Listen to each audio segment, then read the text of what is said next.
Good morning, everyone, and it's now the first episode in our second season. I'm in a total privilege to have you again, Marguerite, in this new series and this new episodes. And now our frequency will be once every 2 weeks, so it's a bi-weekly Mm, episode mhm, in the mm. in this season. So I'm so glad to have you again, and thank you. Actually, I started with you the TA 101, and really sharing the wisdom and Yeah. learning. It's really amazing, and it's a real Oh, great great. experience. How are you, Marguerite? Good morning. Great. I'm very well. Good morning, Sharaf. Thank you. I'm looking forward to this. Glad that we're back up again after a break. And so glad that you're on the 101 now. So thank you for joining me in that. Yeah, Yeah. yeah. Actually, yani, after each session, I just reflect. We're just in TA 101. We're just scratching the Mm, surface, and there is a lot to mm, learn about about transactional mm, analysis. And it seems like whenever somebody comes in towards as if it is a lake, but it has a very deep you know mm, foundings and has mm. many living and just scratching the surface. Just Yeah. yeah. Yeah. Yeah. And Yeah. And the mm, more you scratch, the deeper it goes, and the deeper you can go. Yeah, I'm constantly studying TA. It just never ends for me. And, people write articles and do research and publish that. And there's constantly something more to read and more to learn and deeper to look at. Yeah. But the TA 101 throws a whole lot of concepts at you. And then,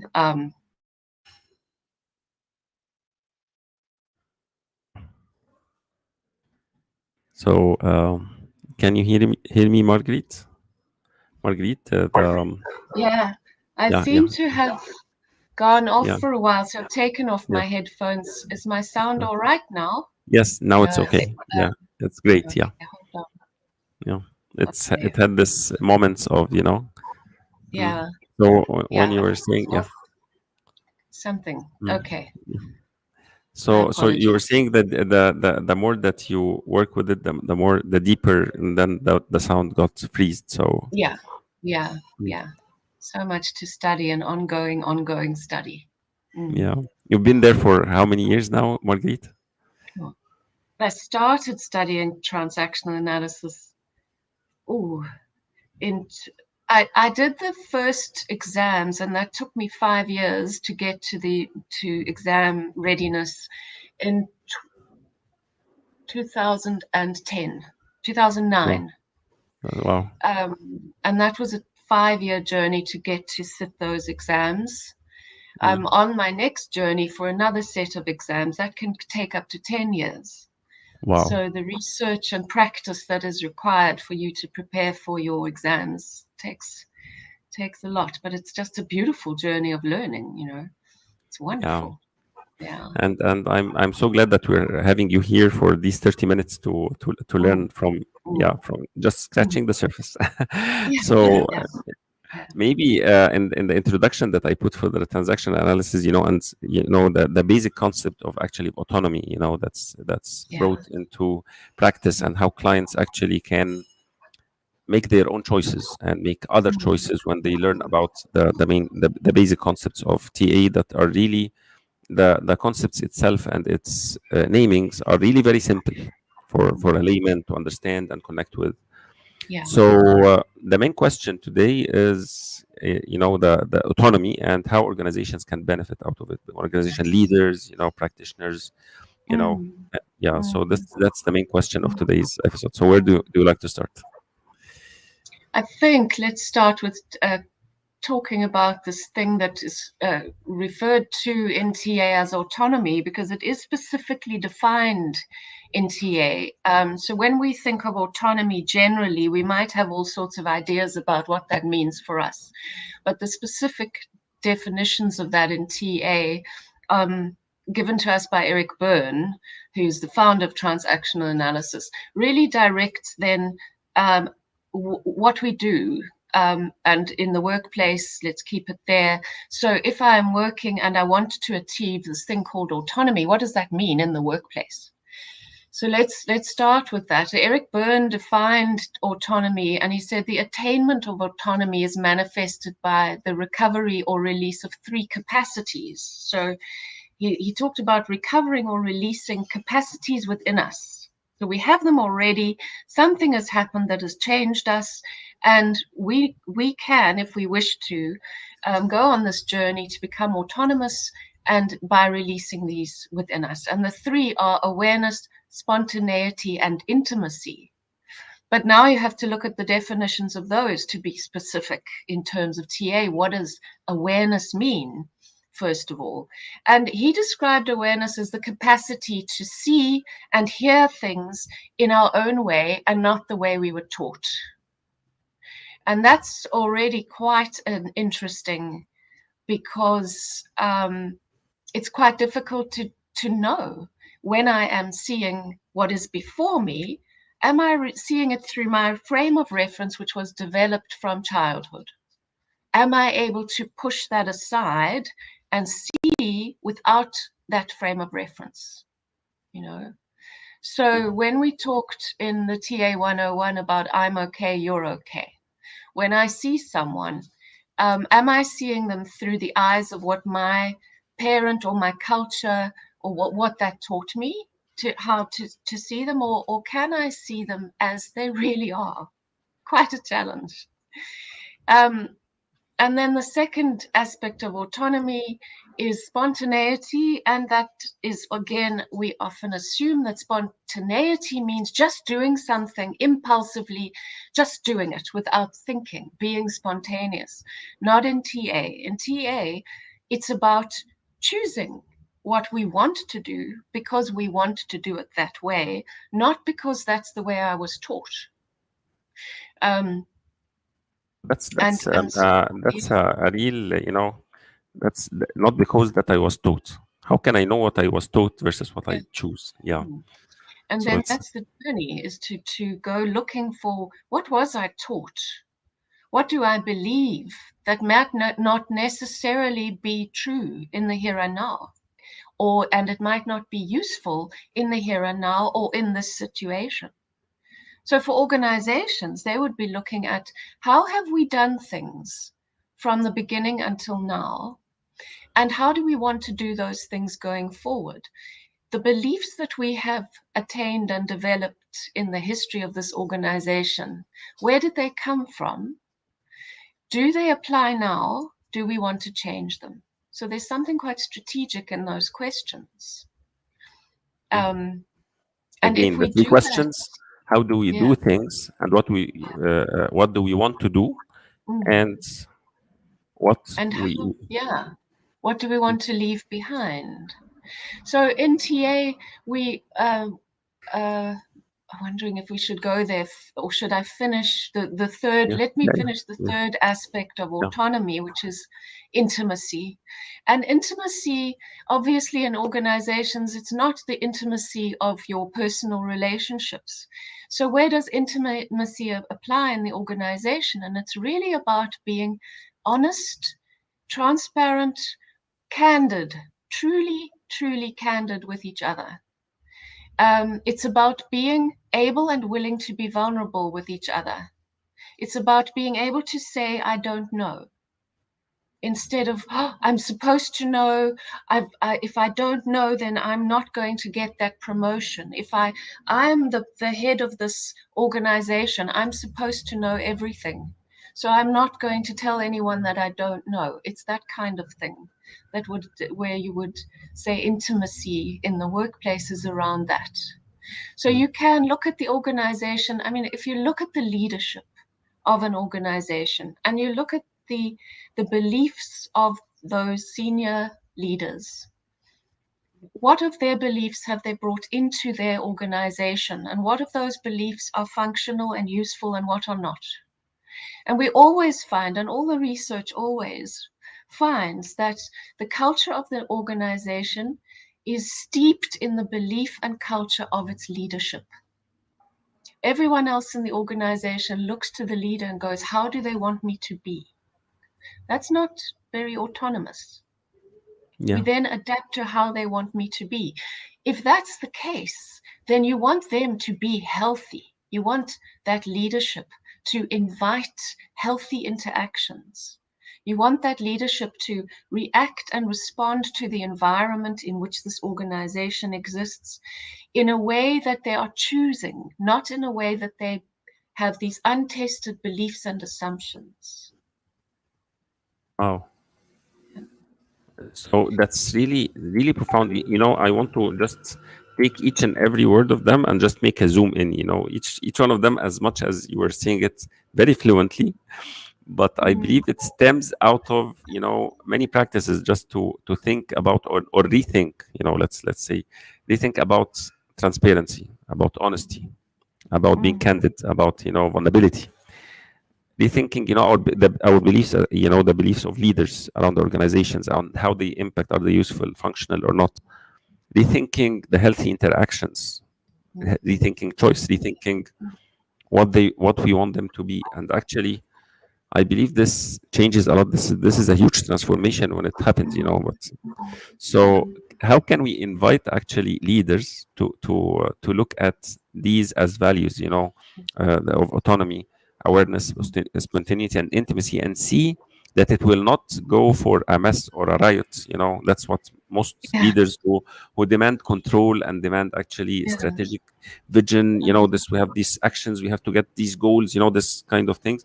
How can they actually balance between having these three aspects of autonomy and they actually achieve the organization targets without this demand for control?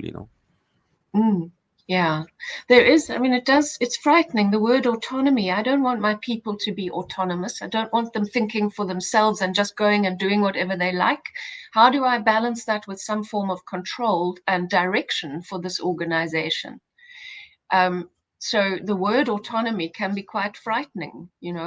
And then the word intimacy. Well, there's no place for intimacy in the workplace. What does that mean? So it's an unpacking of what those things really do mean, and then working with them. The spontaneity as well. I can give you an example of a moment of spontaneity that happened in one of the. I was doing a strategic planning workshop using TA and strategic planning.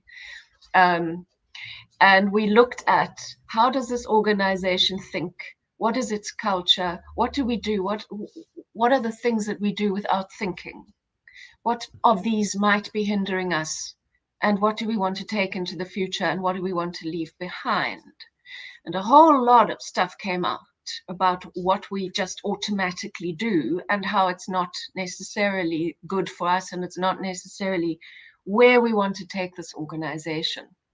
So we had flip charts and we had all this written on the flip charts. Um, and someone looked at it and just went, wow, we really should burn this stuff. And someone else went, we have a fireplace on the roof. Yeah. And they got so excited and they looked at this and went, so there was this spontaneity where they went, let's literally burn it. Took everything off the flip charts, rushed upstairs to the rooftop. We have where they would have the company barbecues. We call it a braai, Yeah. and crumpled it up, put it in the fireplace, and set fire to it. Wow. In that moment, there was, yeah. So for some, it would be, we can't do this. This isn't how things are done. This is not a, what do you mean? So we need to keep it. I have to take minutes. I have to write this down. And the others were going, but we don't want to keep it. That's the point. We want to get rid of it. Let's do that symbolically now. What was so interesting about that was what I said about spontaneity, that we spent some time before we rushed on the roof and burnt the paperwork, deciding if we wanted to do that or not. And for a while, some didn't. And then it was this debate around, yeah, but if we really want to change, we don't want to keep this. Okay. Everyone then had this beautiful, childlike, spontaneous moment, by choice, though, to go up on the roof, burn the materials, go back downstairs and say, right, clean slate, let's now design and develop what we want.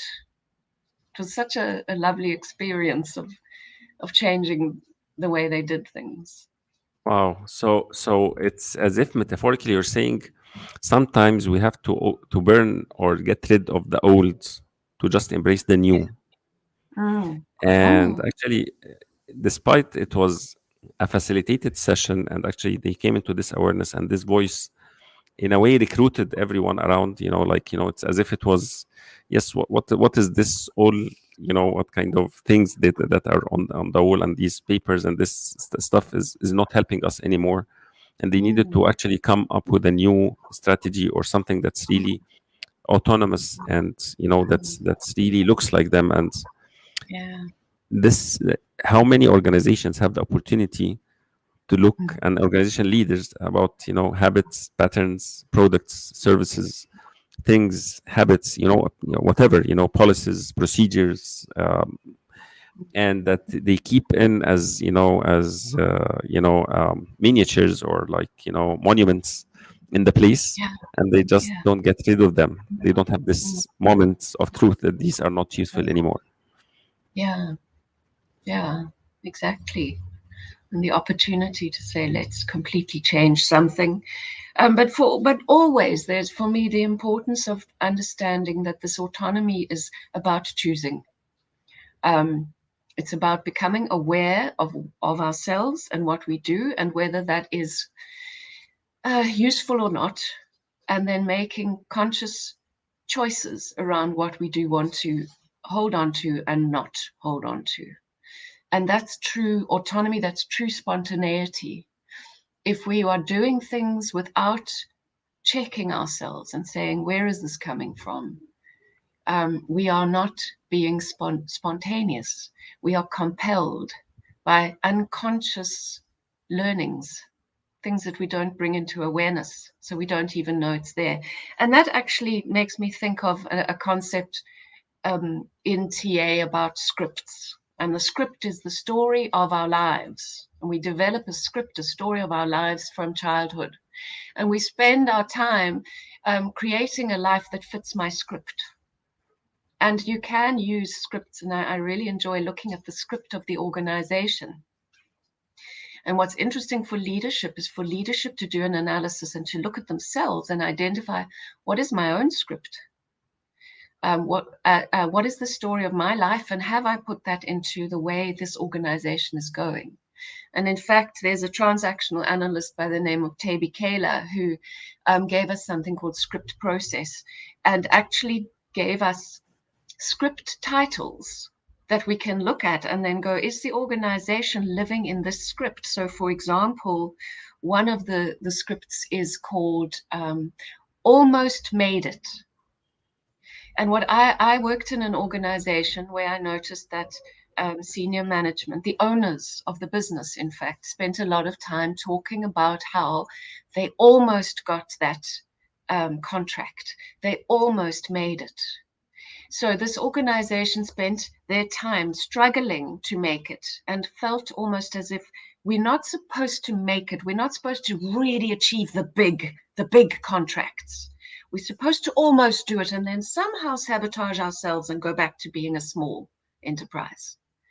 And I was really fascinated to listen in executive meetings about long stories about how, oh, do you remember how we almost made it there and we almost had that and it was almost, and then watch how the entire organization would get into, worked in this trying hard, trying to achieve, but not quite achieving. What is that about? Where does it come from? What is stopping us from actually achieving? So that is a huge concept around autonomy from that belief. And if I can be aware that that is the belief, that's the story I tell everybody when they come into the organization. Do I want to keep telling them that story, or do I want to change the story and focus on what we did actually achieve and make Wow. those the focus of who we are? We achieved this, we are doing this, we do well. They were an amazing organization, but they kept on dragging themselves back by this almost made it story. And there are a Wow. number of them. There's one called Never. So I never get what I want. Is that what holds us back? The belief that I'll never get what I want? Is that the organizational culture? There are also winning scripts. So they're the winning scripts that do believe I always get what I want. how does that impact on the organization? And what happens then when we don't get what we want? And who are we then? So all sorts of ways of looking at our autonomy, what our beliefs are, and how they impact us in the organizational setting. Wow. And this actually acts, I believe, subconsciously when they are not really discussed among the leaders, right? Or discussed among the organization. It's Yeah. subconsciously driving and nobody's seeing it, you know. Exactly. Yeah. It's Yeah. under the surface Exactly. Mm. It's and under and the create. surface. I don't even know that's how I'm driving my organization. I'm completely out of awareness. And if I'm not aware, I can't be autonomous. I'm doing it without knowing. So how can I make autonomous choices? Oh wow. That's Mm. so in a typical engagement, Marguerite, with an organization, you know, when can an organization leader say, I need this kind of practice, you know, this kind of Mm. facilitation Mm. to be invited because it will help me, you know? Mm. Yeah. So when do typical leaders who don't know anything about our practices, consulting, you Mm. know, different modalities of work, choose that transaction analysis really is the best fit to actually, Yeah. Yeah. yeah. So Well, when can this, yeah. Mm. my experience of this has been that there are different ways in which I have experienced this. And the one is where, um, let me think specifically of a CEO who took over. When he became the CEO, he um, knew that he wanted to change things, but he was not sure how. He then reached out to a transactional analyst to help him to find out more, first of all, about himself and who he was as a leader. And he did the work on himself to identify that. And then he brought in, with the help of a TA consultant, he brought his senior team in, and they did the work about who are we as a team? What are our beliefs? Where did they come from? What, this is now a new CEO. What from the past did we like and appreciate, and what did we not appreciate? So they did the work. And then they started a process of filtering that out into the entire organization through team building, team development, and leadership development. So there was a management development program that all managers went on, which through using TA models helped them to learn to think. Excuse me, I've frog in my throat. To learn to think differently and to know whether they were thinking differently or not. So that was a top-down process brought in by a CEO who recognized the need for change and decided that he felt that it was actually something to do with the unconscious process that he wanted to uncover and do the work that way. But often what I find is the organization will ask me to come in and do a piece of work with a team that's in trouble. So this team isn't gelling well, they need a team build, or this team is in conflict. Can you come and do a conflict management process? And when I'm doing the work, I might use a piece of TA and work with them in that. But as I'm doing it, I might think this needs to go broader and further throughout the organization, or this needs to go upwards because the problem actually isn't in this team. The problem is coming through from senior management. And if we want to change this team, we need to then go up the ladder and start the change from the top down, or both from the bottom up and top down, and do the work more broadly. So, and that is where I find the most effective change takes place, is if leadership will say, so I often have leadership saying, it's no, I'm fine, I'm too busy, I don't need that stuff, they need it, you must change them. And then they wonder why they don't change, but they can't change because the leader himself is saying, I don't need this. And then they don't even know what those teams are changing. They know nothing about it. They don't know the language that team is now learning in transactional analysis. The team is talking about things like autonomy, talking about true spontaneity, which is about true choice, about questioning what they are doing, why they are doing it, and where it's coming from. And leadership has completely left themselves out of the process. And because everyone looks to the leader, it is then not effective. So I do my best to emphasize and say, either leadership must come in with the team and work with the team, or I can work separately, but both together. I have an example of that was when I did some work with the South African Air Force, and the brief was to come in and work with the student pilots. So I was doing the work with the students, but in listening to how things worked around here, the way things are done around here, very traditional military approach, I soon went to leadership and said, I can't only work with the pilots. I need to work with the instructors. This was at the flying school. And I need to get the instructors and the pilots to speak the same language and then to speak to each other in this language of autonomy, true choices. This terribly frightening word in a military environment called intimacy, which they were going, no, leave that part out. Don't leave it out. Be vulnerable at what's going on here. Yeah, but we all have to agree to be vulnerable, because we have to create a safe space for that invulnerability if we want truthfulness and honesty in the organization. I can't just work with one group. That's a waste of time and a waste of money as well. And it was wonderful because I was given that immediately.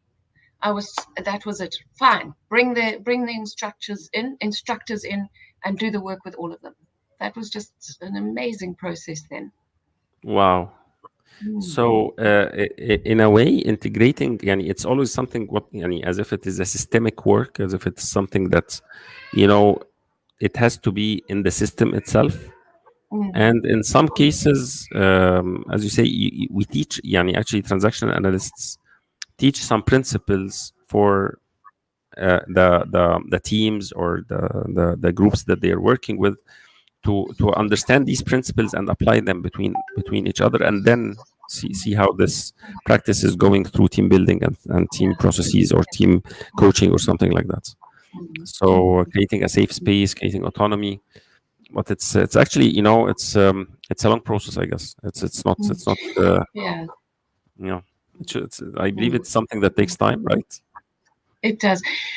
And I just want to say this, it's coming to mind, is you mentioned the word values earlier on, and one of you see so often in organization that one of the values that they decide on and want in their value statements and mission statements and visions is the word honesty.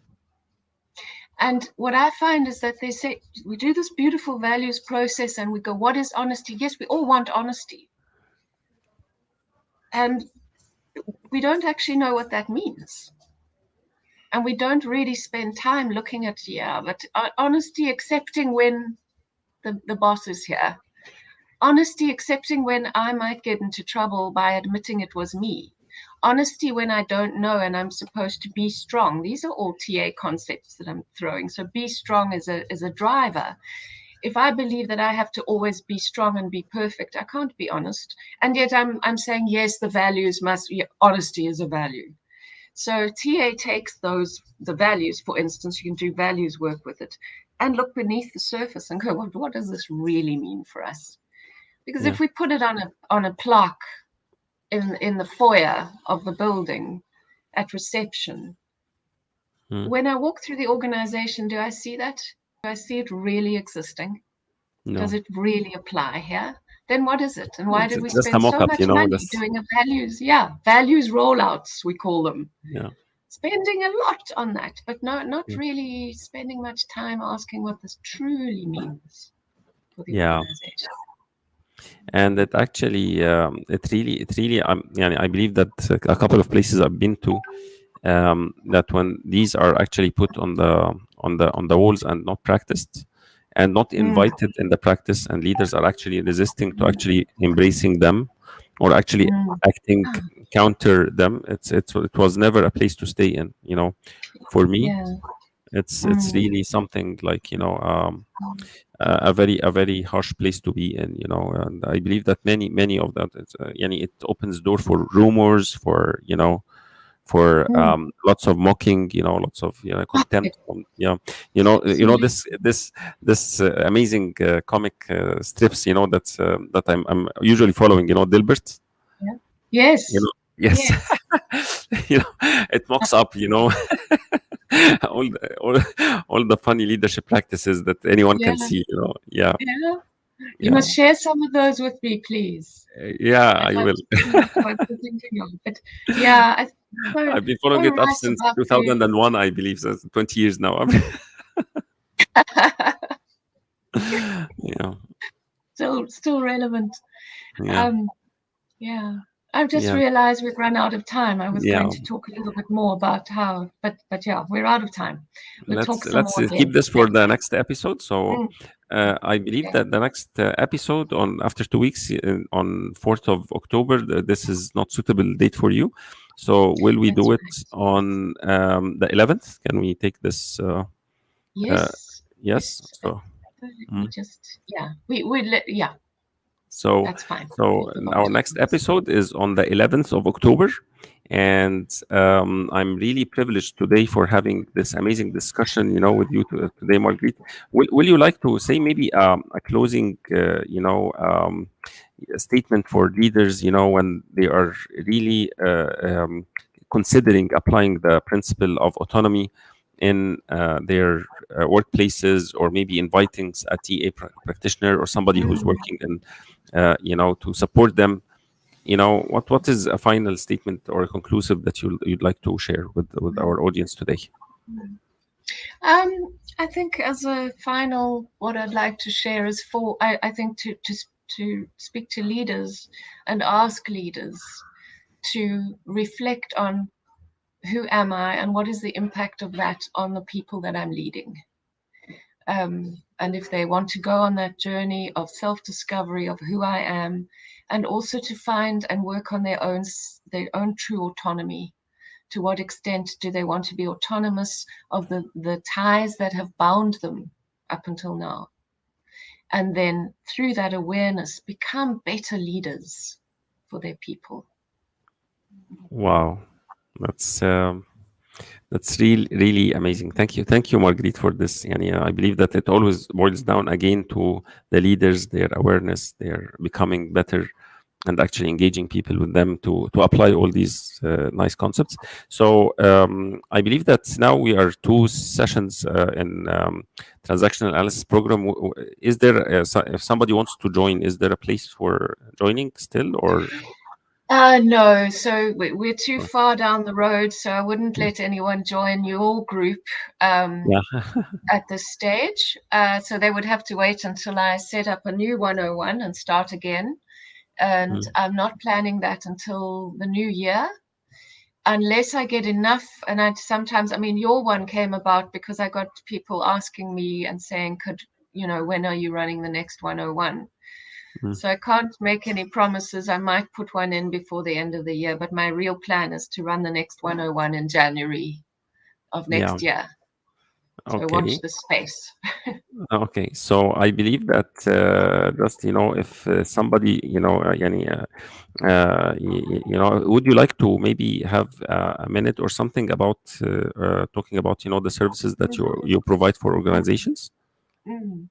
Okay. Yeah, all right. So we have talked a little bit about the things how I bring TA into organizations. So I can bring in and do workshops or do work with people in the organizations around issues such as their autonomy, their choices, or how they want to change, strategic issues, the big broader picture stuff. I can also work with teams, even with individuals, in areas where they want to improve what they're doing or where there is conflict and to break through that, where we want to learn how to really communicate with each other effectively.